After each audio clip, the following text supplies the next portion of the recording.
The flames leapt high into the October sky of 1876, casting long shadows across the dusty main street of Silver Creek as Rosalie Summers balanced precariously on the rickety ladder. The annual harvest celebration was in full swing, and as the newly appointed schoolteacher, she had volunteered to hang decorative lanterns above the bonfire. Her fingers trembled with the effort of reaching for the hook mounted on the wooden post, her calico dress fluttering dangerously close to the crackling flames below. Dust kicked up in the distance as a rider approached at a steady pace. Dillon Ingram pulled his horse to a halt at the edge of the celebration, his keen eyes immediately spotting the woman's precarious position. He'd been riding for 3 days straight, his journey from Colorado bringing him to this small Wyoming settlement where he planned to start anew.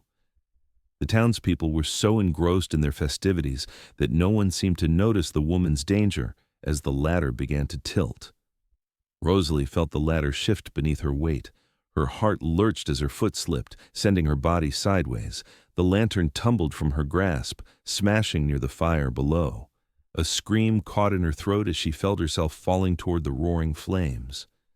"Eyes on me," a deep voice commanded. "I'll break the fall." Time seemed to slow as Rosalie locked eyes with the stranger below her, his arms outstretched. His hat had fallen back, revealing intense green eyes and a face etched with determination. She had no choice but to trust him. Her body plummeted through the air, and for one terrifying moment she was certain they would both end up in the flames. Strong arms caught her, the impact sending them both tumbling to the ground several feet from the fire. They rolled once, twice, his body shielding hers from the hard-packed earth. When they came to a stop, Rosalie found herself staring into the face of her rescuer, their breaths mingling in the cool autumn air. "Are you all right, miss?" he asked, his voice a low rumble that she felt through her entire body. Rosalie nodded, suddenly aware of their inappropriate position and the crowd of townspeople who had gathered around them. "Yes," she managed, her voice barely audible. "Thank you, Mr. Ingram," he replied, helping her to her feet with a gentle hand. "Dillon Ingram." Mayor Whitley pushed through the crowd, his rotund figure moving with surprising speed. "Miss Summers, good heavens, are you hurt?" "I'm fine, Mayor," Rosalie assured him, brushing dust from her dress while trying to regain her composure. "Thanks to Mr. Ingram's quick thinking." The mayor turned to Dillon, extending a hand. "We're mighty grateful, sir. That could have ended terribly." His eyes narrowed slightly. "You're new to these parts?" "Just passing through," Dillon replied, retrieving his hat from the ground and placing it back on his head. "Or at least, I was. Might be looking to stay a while if there's work to be found." "Well, any man quick enough to save our schoolteacher from a fiery fate is welcome in Silver Creek," Mayor Whitley declared. "I believe old man Jenkins could use help at his ranch, if you're looking." Rosalie felt a strange disappointment at the thought of this stranger merely passing through. There was something about his eyes, steady and sure, that made her feel safe in a way she hadn't since arriving in Silver Creek 3 months prior. "Are you certain you're unharmed, Miss Summers?" Dillon asked, his gaze returning to her with concern. "Quite certain, Mr. Ingram," she replied, finding her voice steadier now. "Though I believe I'll leave the decoration hanging to someone else." A small smile tugged at the corner of his mouth. "Wise decision." The festivities resumed around them, but something had shifted in the air between them. Rosalie knew her life in Silver Creek had just changed irrevocably, though she couldn't possibly know how much. Morning light spilled through the worn curtains of Rosalie's small room above the general store. She had slept poorly, her dreams filled with falling and fire, and a pair of green eyes that promised safety. Rising earlier than usual, she dressed with care in her blue calico dress, pinning her chestnut hair into a neat bun before heading downstairs. Mrs. Peterson, the store owner's wife, was already sweeping the porch. "Good morning, Miss Summers. How are you feeling after your tumble yesterday? Everybody's talking about that handsome cowboy who caught you." Rosalie felt heat rise to her cheeks. "I'm quite well, thank you. Mr. Ingram was very gallant." "Gallant indeed. Sarah Jenkins tells me he's taken that job at their ranch. Seems he might be staying around after all." Mrs. Peterson's eyes twinkled with the delight of fresh gossip. Is that so? Rosalie tried to sound casual, though her heart had quickened at the news. Well, I'm sure Silver Creek can always use another pair of working hands. Especially such strong ones, Mrs. Peterson added with a knowing smile. You'll be at the church social this Sunday, won't you? I imagine most eligible folks in town will attend. I hadn't given it much thought, Rosalie lied, already wondering if Dillon might be there. The schoolhouse stood at the edge of town, a simple one-room building that Rosalie had come to love during her short tenure. As she approached, she was surprised to find a figure waiting on the steps, hat in hand. Mr. Ingram, she said, slowing her pace, what brings you here so early? Dillon stood, his tall frame straightening as she approached. Miss Summers, I wanted to make sure you were truly unharmed after yesterday. Sometimes injuries don't make themselves known right away. His concern touched her. I'm perfectly fine, though I appreciate your consideration. She hesitated, then added, I hear you've taken work at the Jenkins Ranch. News travels fast in small towns, he observed with a slight smile. Yes, they need help breaking horses. It's something I'm good at. I suspect there are many things you're good at, Mr. Ingram, Rosalie said, then immediately flushed at how forward that sounded. I mean, I understood your meaning, he assured her, his eyes warming, and I hope to prove useful to this community for as long as I'm here. Something in his tone suggested uncertainty about his stay, and Rosalie found herself oddly disappointed. Silver Creek is a good place. Perhaps once you've settled, you'll find reason enough to make it home. Dillon studied her face for a moment. Perhaps I will. He cleared his throat. I should let you prepare for your students. Good day, Miss Summers. Good day, Mr. Ingram. As he walked away, Rosalie couldn't help watching his retreating figure, wondering what secrets lay behind those steady green eyes and what had brought him to Silver Creek in the first place. The Jenkins Ranch lay 3 miles outside of town, a modest spread with 50 head of cattle and a reputation for quality horses. Dillon had settled into the bunkhouse with the other hands, though he kept mostly to himself. His skill with horses had impressed Old Man Jenkins, who had already hinted that this temporary position could become permanent if Dillon wished it. As he worked to break a particularly stubborn Mustang, his thoughts kept drifting to the schoolteacher. There was something about her, a quiet strength, an intelligence in her eyes that spoke of a woman who knew her own mind. In his 30 years, he'd never been so immediately drawn to someone. You're going to break your neck if you don't keep your mind on that horse, called Jenkins from the fence. Dillon refocused, guiding the bucking horse around the corral. Just getting a feel for his temperament, he called back, though he knew the old rancher wasn't fooled. Later, as they sat on the porch sharing coffee, Jenkins eyed him thoughtfully. Town's having its church social on Sunday. Might do you good to attend, meet some folks. Not much for socializing, Dillon replied. Jenkins snorted. Wasn't much for saving pretty schoolteachers either, I'd wager, until one needed saving. Dillon couldn't help the small smile that formed. That was different. Different how? Just was. Dillon sipped his coffee, unwilling to examine his actions too closely. Well, Jenkins said, rising with a groan as his old bones protested, different or not, the social starts at noon. Wear something clean if you decide to go. The church social buzzed with activity as Rosalie arranged cookies on a platter. Women bustled around with dishes of food, while men gathered in small groups discussing cattle prices and the coming winter. Children darted between adults, their laughter a bright counterpoint to the serious conversations. Rosalie had spent more time than usual on her appearance, wearing her best dress of deep blue with delicate lace at the collar and wrists. Her hair was pinned up, but with soft tendrils framing her face, a style her mother would have called deliberately careless. You look pretty enough to catch a husband today, teased Clara Wilson, the baker's wife. Anyone in particular you're hoping to impress? Don't be silly, Rosalie demurred. I simply wanted to look nice for the social. Clara's knowing look said she didn't believe that for a moment, but she was distracted by her youngest child tugging at her skirts. Rosalie's eyes kept drifting to the church entrance. The social had been underway for nearly an hour, and she was beginning to think Dillon wouldn't come when a murmur rippled through the gathering.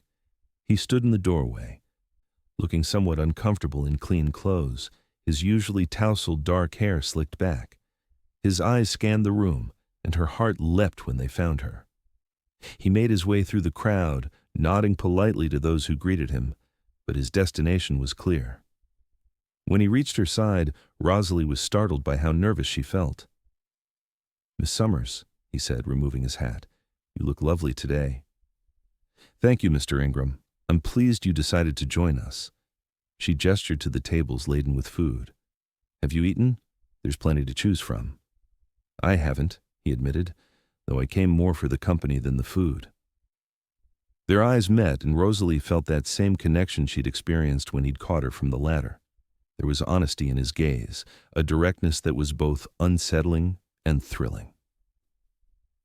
The afternoon passed in a pleasant haze. They ate together, joined occasionally by others, but always returning to their private conversation. Rosalie learned that Dillon had been born in Boston, but had left at 16 to seek his fortune in the West.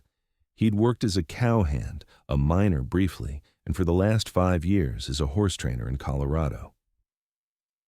"What brought you to Silver Creek?" she asked as they walked slowly around the churchyard, maintaining a proper distance but close enough that their hands occasionally brushed, sending shivers up her arm. A shadow crossed his face. Needed a change.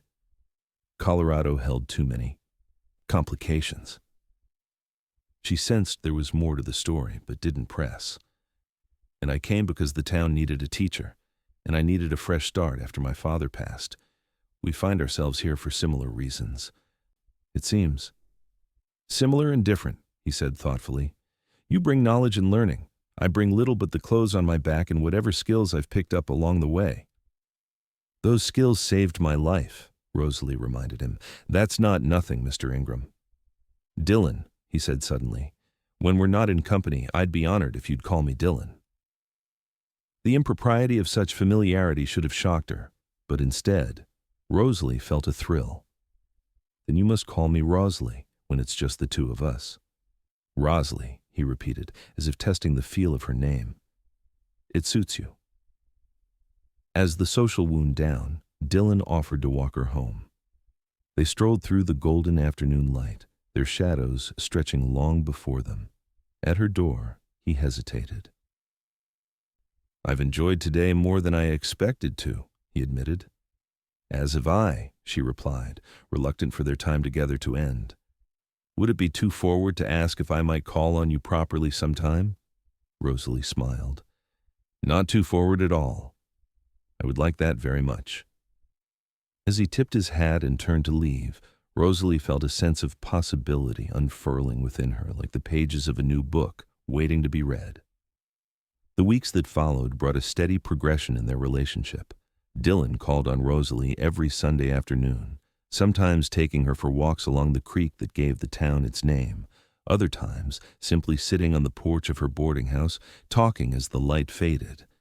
The townspeople watched with interest and, for the most part, approval. A schoolteacher and a hard-working ranch hand made a respectable match. October gave way to November, and the first hints of winter touched the air.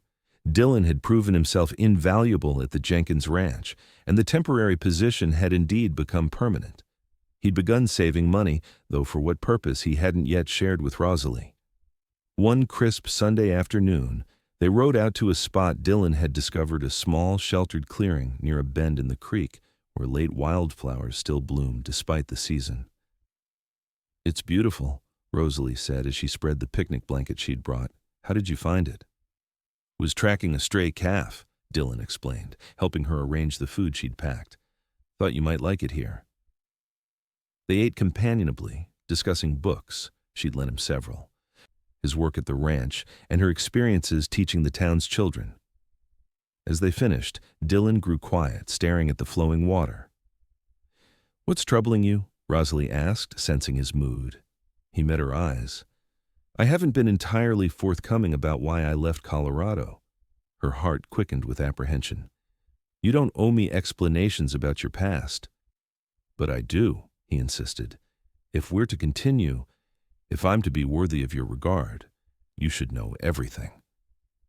Rosalie reached for his hand, a bold move that still felt right. Then tell me. Dillon took a deep breath. I worked for a rancher named Harrison in Colorado. Large spread. Well-respected man. At least, that's what everyone thought. His jaw tightened.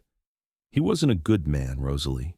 Treated his workers poorly, especially those of Mexican descent. But we all needed the work. That must have been difficult, she said softly. It was, but I kept my head down, did my job. Then one night I discovered he was rustling cattle from neighboring ranches, changing the brands. When I confronted him, he offered me a share to keep quiet. Dillon's eyes grew distant. I refused, said I'd go to the sheriff. Rosalie squeezed his hand. What happened? Harrison and his foreman cornered me in the barn, said they'd frame me for the rustling if I talked.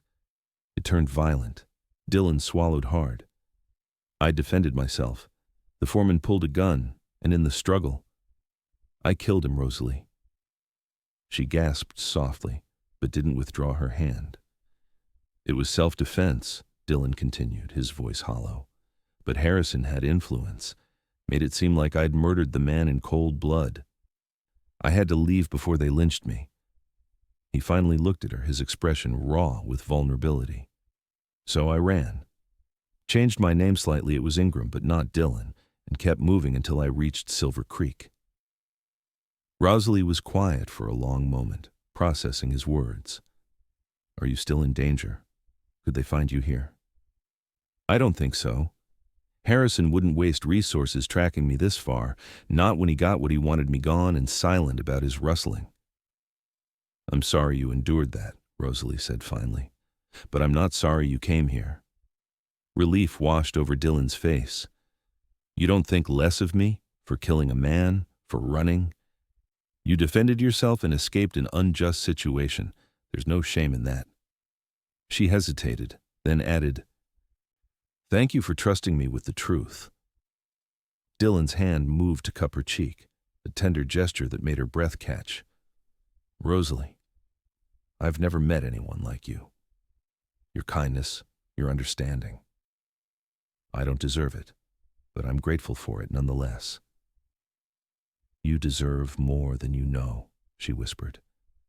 When he leaned forward to kiss her, it felt inevitable, like the natural conclusion to a sentence they'd been writing together since that first meeting by the bonfire. His lips were gentle against hers, but there was a current of something deeper, a promise of passion carefully restrained. When they parted, Rosalie knew that everything had changed between them again, and she welcomed the change with an open heart. As winter descended on Silver Creek, Rosalie found herself counting the hours between her encounters with Dillon. Their courtship had progressed steadily, with Dillon now a regular visitor not just on Sundays, but often on Wednesday evenings as well, when he would join her for supper at Mrs. Peterson's table. The town had fully embraced him as one of their own. His skill with horses had drawn customers from neighboring settlements to the Jenkins Ranch, and his quiet integrity had won the respect of even the most skeptical townspeople. If anyone wondered about his past before Silver Creek, they kept their questions to themselves. December brought the first heavy snowfall, transforming the landscape into a pristine white canvas. The children at school were restless, their attention drawn to the windows and the snow-covered playground beyond. Rosalie finally relented one Friday afternoon, dismissing them early to enjoy the weather. As she gathered her books, a knock at the schoolhouse door surprised her. Dillon stood there, snowflakes dusting his hat and shoulders. I thought I might escort you home, he said. The snow's getting heavier.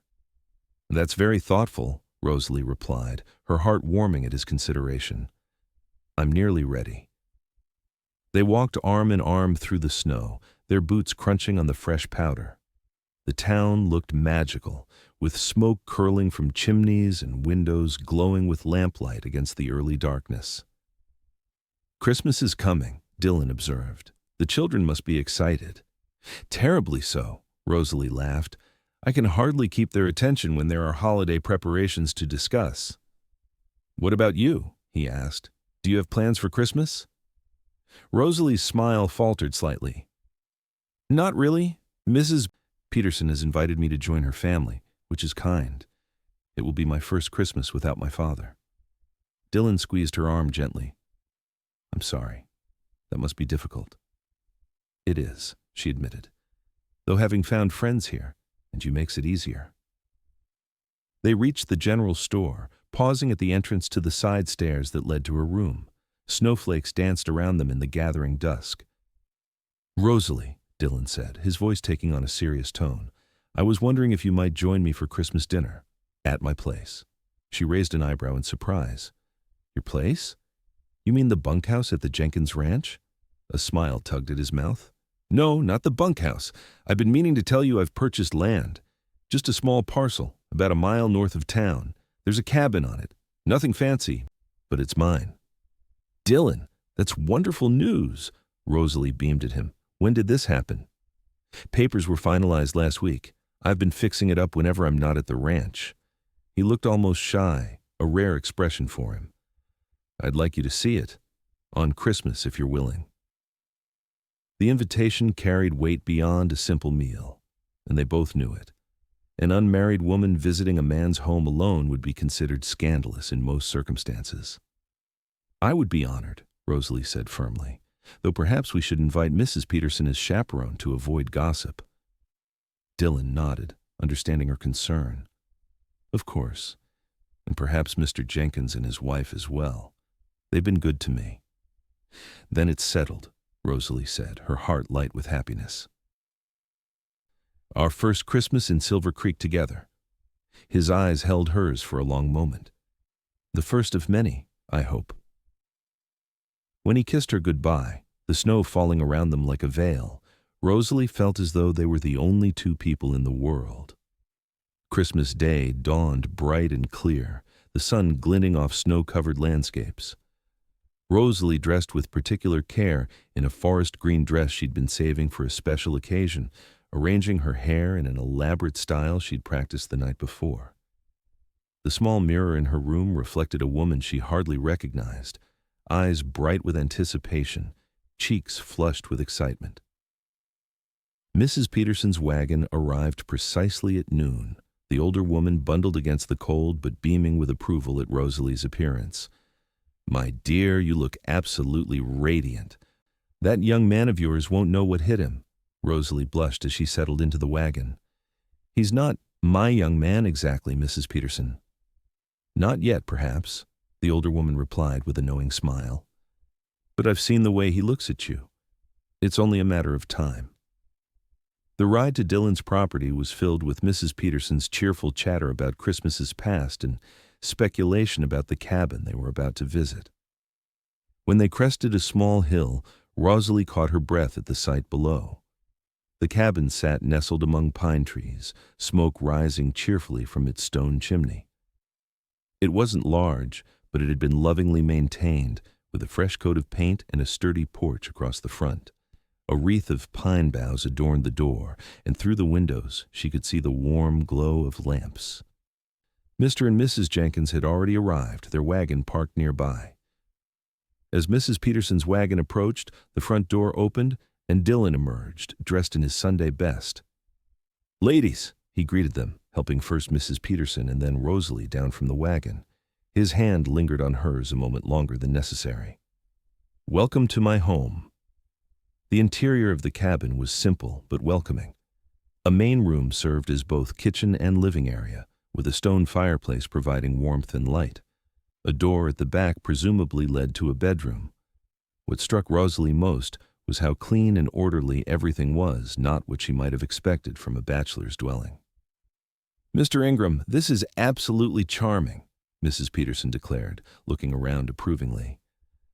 "You've done wonders with the place." "Thank you," Dillon replied. "It needed some work, but it's coming along." Mrs. Jenkins emerged from the kitchen area, wiping her hands on an apron. "I've been helping with the cooking," she explained, "though your young man here is surprisingly capable in the kitchen, Miss Summers." Rosalie smiled at the second reference to Dillon as her young man in as many hours. The cabin is lovely, Dillon, truly. His eyes warmed at her use of his first name. Come, let me show you the view from the back porch before we eat. The back porch was little more than a platform of wooden planks, but the view it commanded was spectacular rolling hills covered in snow, a frozen creek winding its way through the valley below, and mountains rising in the distance. It's breathtaking, Rosalie said softly. I thought about this view when I bought the place, Dillon admitted. Imagine standing here, watching the seasons change year after year. The implication that he intended to put down roots here permanently wasn't lost on Rosalie. It would never grow tiresome, I think. No, he agreed, his eyes on her rather than the landscape. Some vistas only grow more beautiful with time. The Christmas dinner that followed was one of the most joyful Rosalie had ever experienced. The table was laden with roast turkey, potatoes, cranberry sauce, and fresh bread. Mrs. Jenkins had contributed a rich plum pudding, and Mrs. Peterson had brought a basket of her famous cookies. Conversation flowed easily, with Mr. Jenkins telling stories of Christmas celebrations from his youth in Kentucky, and Mrs. Peterson recounting the town's history of holiday traditions. Throughout the meal, Rosalie was acutely aware of Dillon's presence across from her, his eyes finding hers in moments of shared amusement or understanding. After the meal, as they sat by the fire with cups of hot cider, Mr. Jenkins surprised everyone by producing a fiddle from his coat. "Hope you don't mind a bit of music, Ingram," he said, tuning the instrument. "Christmas doesn't feel right without it." "Not at all," Dillon replied, "though I should warn you I have no talent for music myself." "That's all right, boy," Jenkins chuckled. "You've got other talents." The old rancher began to play, skillfully drawing a lively tune from the fiddle. Mrs. Jenkins and Mrs. Peterson exchanged delighted looks and began to sing along to "The 12 Days of Christmas." Rosalie joined in, her clear soprano blending with their voices. Dillon watched them, a curious expression on his face, part wonder, part longing. When Rosalie caught his eye questioningly, he leaned close to whisper, "It's been many years since I celebrated Christmas properly. I'd forgotten what it feels like to be part of something like this." His words touched her deeply. Without thinking, she reached for his hand, squeezing it gently. "Then I'm especially glad to be here today." As the afternoon waned, Mr. and Mrs. Jenkins announced they needed to return to their ranch before dark. Mrs. Peterson, reading the room with the intuition of a woman who had seen many romances unfold, suggested that perhaps she could ride back with them, and Dillon could see Rosalie home later. "If that's agreeable to both of you," she added with barely concealed matchmaking glee.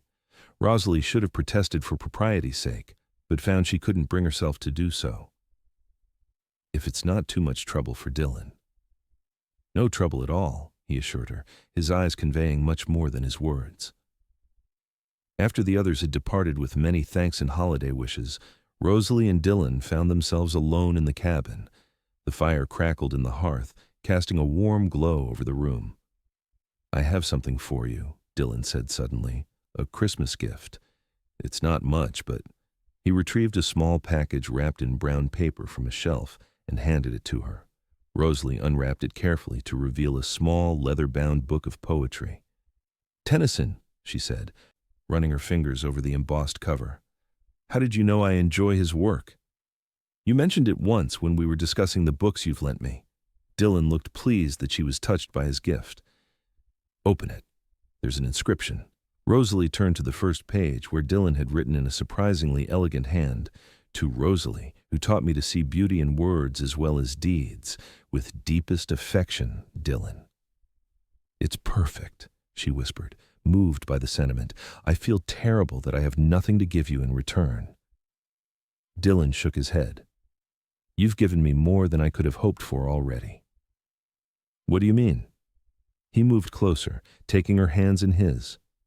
"When I came to Silver Creek, I was running from my past, with no thought beyond finding temporary work and moving on before my history caught up with me.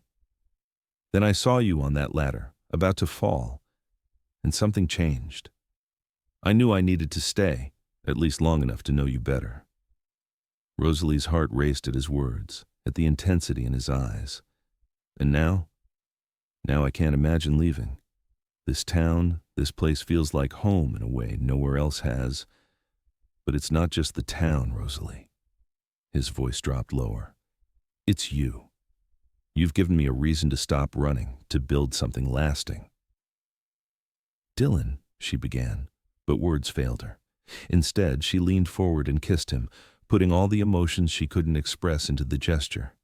When they finally parted, both breathless, Dillon rested his forehead against hers. "I love you, Rosalie Summers. I think I have since the moment you fell into my arms." "And I love you," she replied, the words feeling right and true. "My gallant cowboy." As the winter deepened, their love blossomed despite the cold. Dillon continued to work at the Jenkins Ranch during the week, spending his free time improving his cabin and courting Rosalie with a devotion that became the talk of Silver Creek.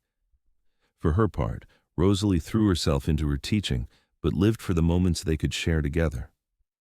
February brought Valentine's Day, and with it a town dance in the newly constructed meeting hall.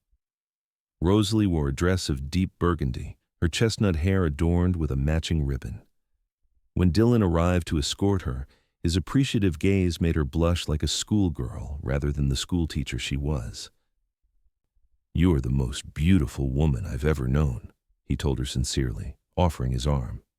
The meeting hall was festooned with paper hearts and ribbons, the efforts of Rosalie's students evident in the somewhat uneven decorations. A small band played in the corner, and couples already whirled around the dance floor when they arrived. "I should warn you," Dillon said as they entered. "I'm not much of a dancer." Rosalie smiled up at him. "Then I shall have to teach you, as you've taught me so many things about ranching and horses." Their first dance was indeed somewhat awkward, with Dillon stepping carefully to avoid her toes. But by their third turn around the floor, he had found his rhythm, and they moved together as naturally as they did in conversation. During a break in the dancing, Mayor Whitley approached them, his round face flushed with exertion and punch. "Miss Summers, Mr. Ingram, wonderful to see you both enjoying yourselves." "It's a lovely event, Mayor," Rosalie replied. "The hall looks beautiful." "Indeed, indeed. Though not as beautiful as our school teacher," the mayor said with a wink at Dillon. "You're a fortunate man, Ingram." "I'm well aware of that, sir," Dillon replied, his hand finding Rosalie's. The mayor cleared his throat. "Actually, I wanted to speak with you about something, Ingram. The town council met yesterday, and we've been discussing the need for a proper livery stable in Silver Creek. With the stage coming through more regularly and more settlers arriving, there's good business in it." Dillon looked interested. "That's true enough. Jenkins was saying just last week that they've been getting more requests to board horses than they can accommodate." "Exactly," the mayor nodded enthusiastically. "And we know you have quite the way with horses. The council would be willing to offer you the land at the north end of town, where the old smithy used to be, if you'd consider establishing such a business." Rosalie felt Dillon stiffen beside her in surprise. "That's extremely generous, Mayor. I'd need to think on it, of course." Of course. No rush. Just wanted to plant the seed." Mayor Whitley beamed at them both. "We consider you a valued member of our community, Ingram, the kind of man we want to see put down roots here." With that, he moved away to greet other dancers, leaving them to consider his words. "A livery stable of your own," Rosalie said softly. "What an opportunity." Dillon looked thoughtful. "It would be a significant undertaking. I've saved some money, but starting a business requires capital." "But it would be yours," Rosalie pointed out. "Your own business, not working for someone else." "True." He looked at her intently. "What do you think I should do?" The fact that he valued her opinion so highly touched her deeply. "I think you should consider it carefully, but I also think you would excel at it. You understand horses better than anyone I've ever met." Dillon nodded slowly. "I'll speak with Jenkins about it. He might have insights." He squeezed her hand. "Thank you for believing in me, Rosalie." "Always," she replied simply. As the band struck up another tune, Dillon led her back to the dance floor. But there was a new energy in his step. a sense of possibility that hadn't been there before. Rosalie could see his mind working, planning, dreaming, and she loved him all the more for it. Late March brought the first signs of spring to Silver Creek. Snow began to melt, revealing patches of mud and the first brave shoots of green. The creek swelled with snowmelt, rushing noisily through town with renewed vigor. Dillon had spent the last month divided between his duties at the Jenkins Ranch and preparations for his new venture. The town council had formalized their offer of land, and with a loan from the bank, secured with Jenkins' endorsement and his own savings, Dillon had begun construction on Silver Creek Livery and Stables. Each evening, he would visit Rosalie to share the day's progress, his face alight with plans and possibilities. She had never seen him so animated, so focused on the future rather than haunted by the past. "The frame for the main stable is nearly complete," he told her one evening as they sat on the porch of her boarding house. "Jenkins' oldest boy has a real talent for carpentry. He's been a tremendous help." "That's wonderful," Rosalie replied, her heart full at seeing his excitement. "When do you think you'll be able to open?" "By summer, if the weather holds and we don't hit any major obstacles." Dillon took her hand, his expression growing more serious. "Rosalie, there's something I want to ask you." Her heart quickened. They had been courting for nearly 6 months now, and though neither had spoken explicitly of marriage, she knew they were headed in that direction. "Yes?" she prompted when he hesitated. "I've been adding a room to the cabin." "A second bedroom." He seemed uncharacteristically nervous. "I hoped it might be a room for your books. A study of sorts." Whatever Rosalie had been expecting, it wasn't this. "My books?" Dillon took a deep breath. "What I'm trying to say poorly is that I want to make a home with you, Rosalie. A real home where you can have space for the things that matter to you, where we can build a life together." He reached into his pocket and withdrew a small ring.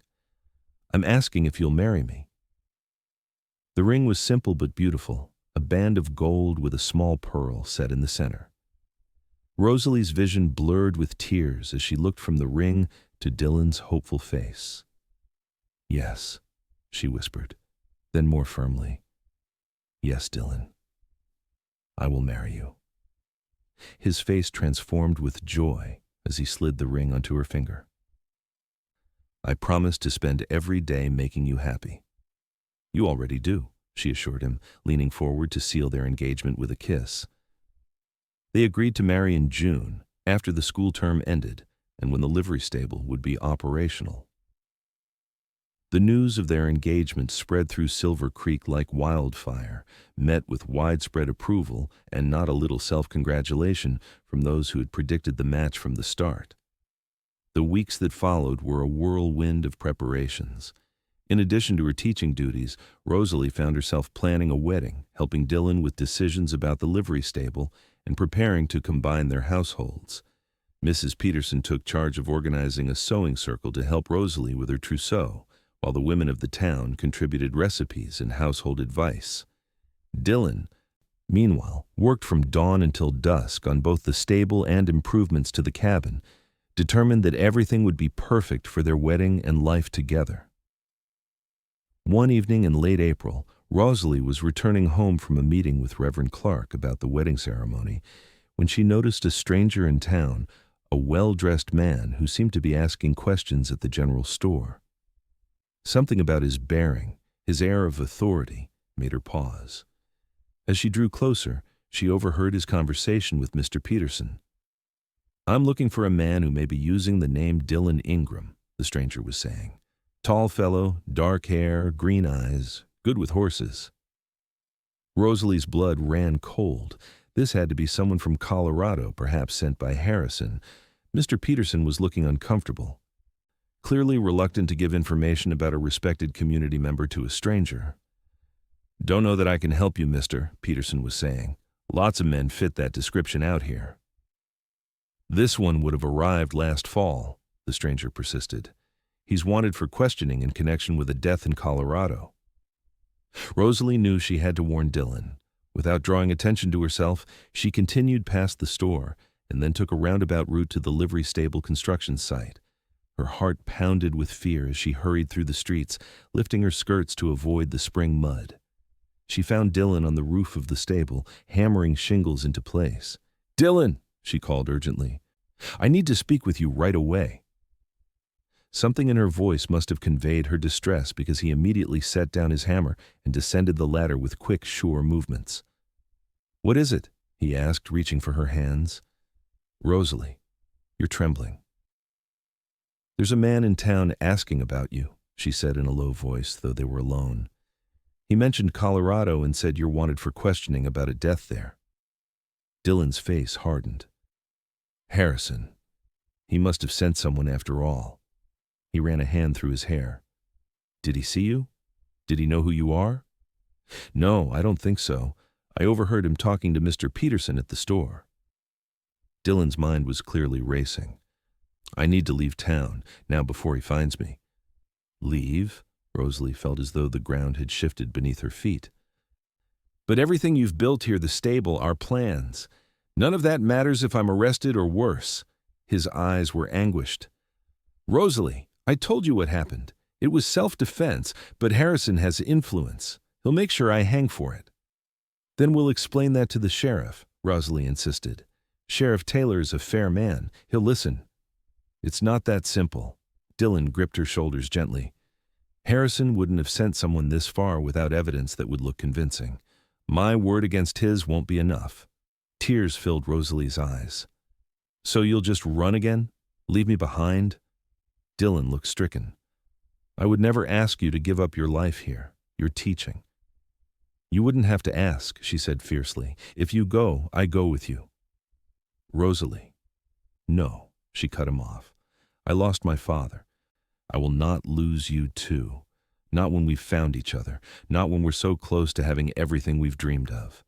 Dillon pulled her into his arms, holding her tightly. "I can't put you in danger.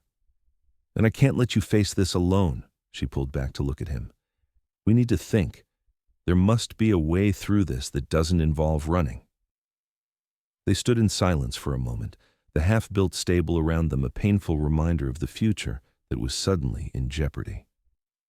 Finally, Dillon spoke. "Jenkins. He has connections throughout the territory, people who would vouch for my character.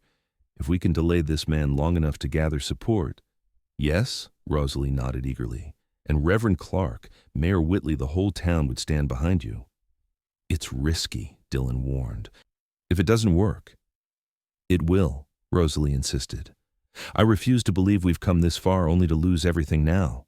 The determination in her voice seemed to strengthen his resolve. "All right, let's find Jenkins first, then speak with the sheriff before this man gets to him." As they hurried toward the Jenkins ranch, Rosalie's mind raced with fear and hope in equal measure.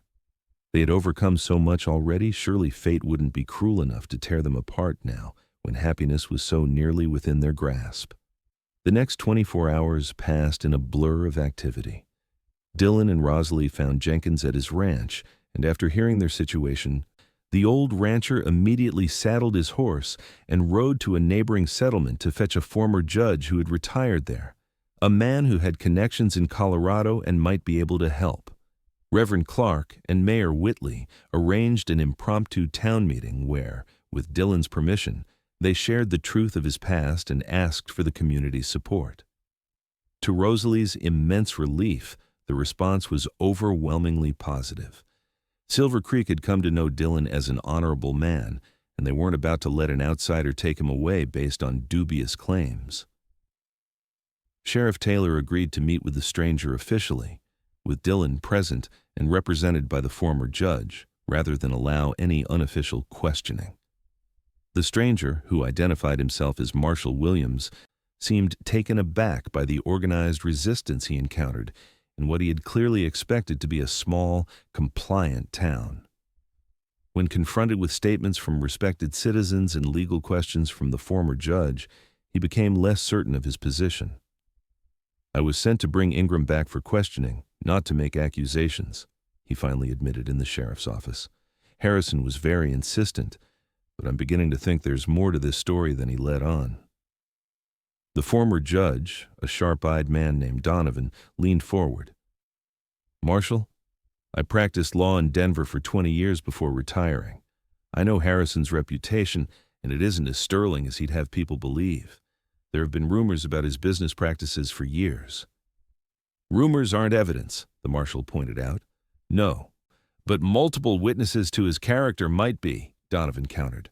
I've sent telegrams to former colleagues in Colorado.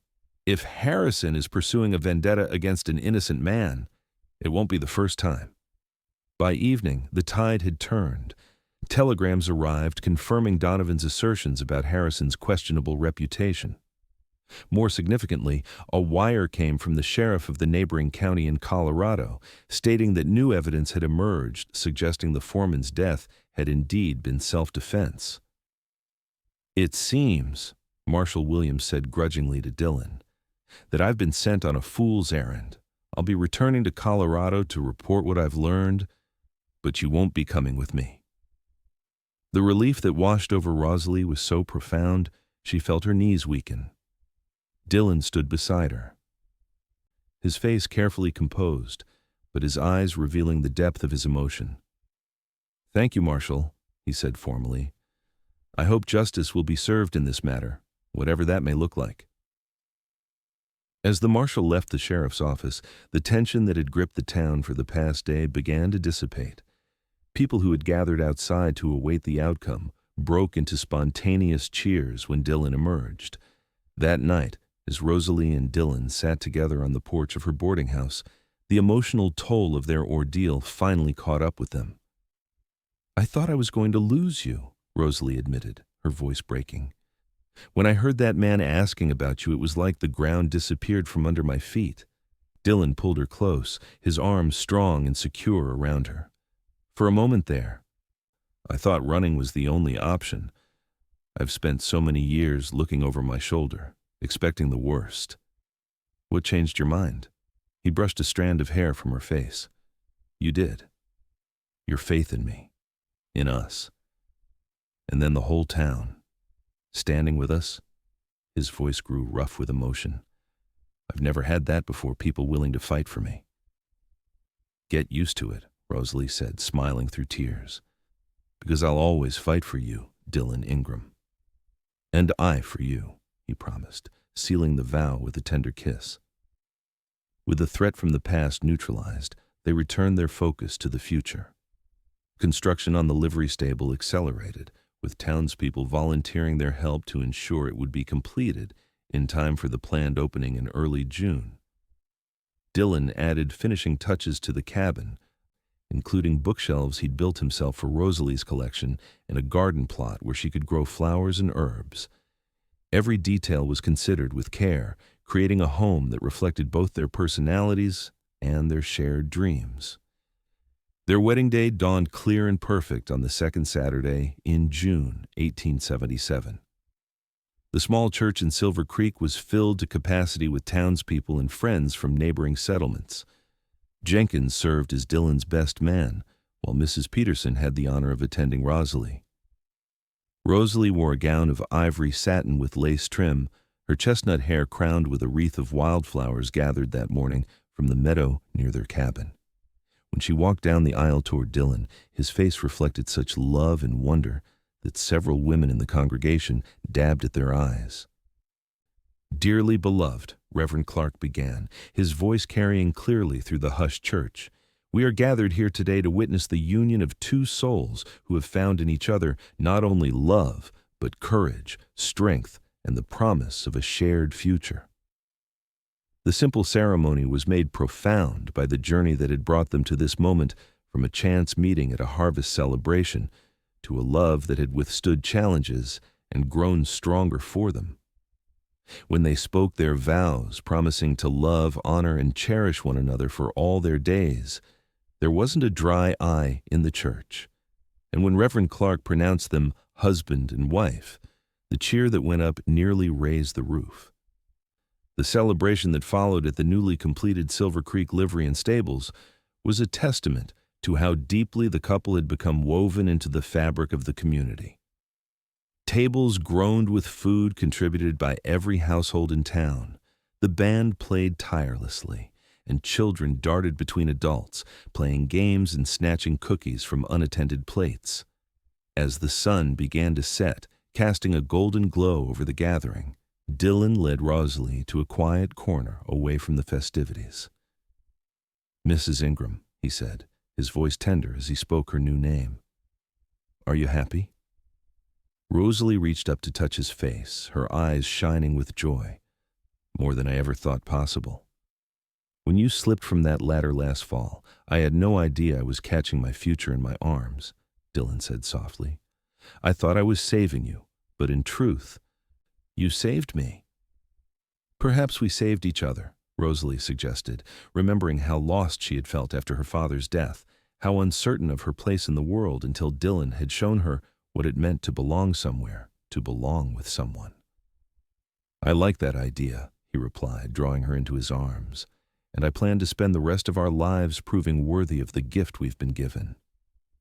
As they rejoined the celebration, accepting congratulations and well wishes from their friends and neighbors, Rosalie felt a sense of completion, of having found her true home.